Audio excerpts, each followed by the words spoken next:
Alright, try this one more time. So yesterday I left off with the mill repair that I'm trying to do. And you guys already seen that I've made this blank specifically to cut the threads, or not the threads, the splines to fit the spindle on the mill. And the other thing is, the mating part of it, some people simply drill and tap the hexagonal nut type thing that's on the top of the spindle.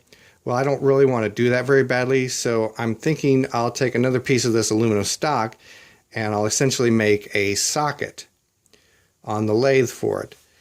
So I can turn or bore out this interior diameter a little bit and get it real close, but I still yet need to work off these corners. So to do that, I'll go with what, like a 5/16 or 3/8 inch drill bit or something.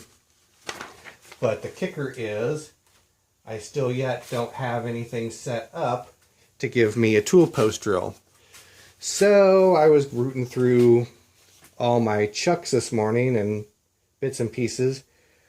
I'll take this chuck that I originally had for my tailstock. It's got 3/8 by 20. Yeah, 3/8 by 20 threads. And I'll make an arbor to go through this little guy here. Cut this thing off, secure it in there, and have a battery drill on the opposite end, spinning this whole thing. And that will give me the opportunity, or the ability, to drill those holes out to 5/16 or 3/8 or whatever I want. One of the other interesting things in the process of going through all my drill chucks was stumbling onto this oddball guy that I had forgotten about. I have no idea what this particular chuck is made to do. I've never really seen anything quite like it.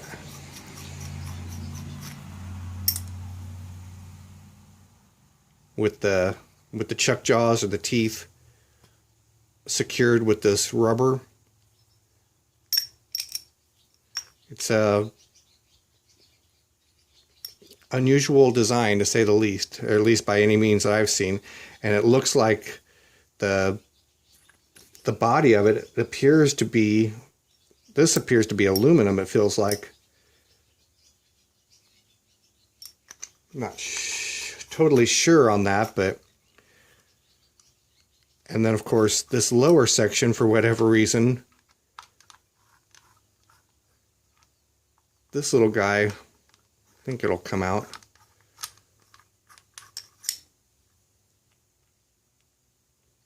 Or at least at one point or another, it would come out. It's just, I don't get it.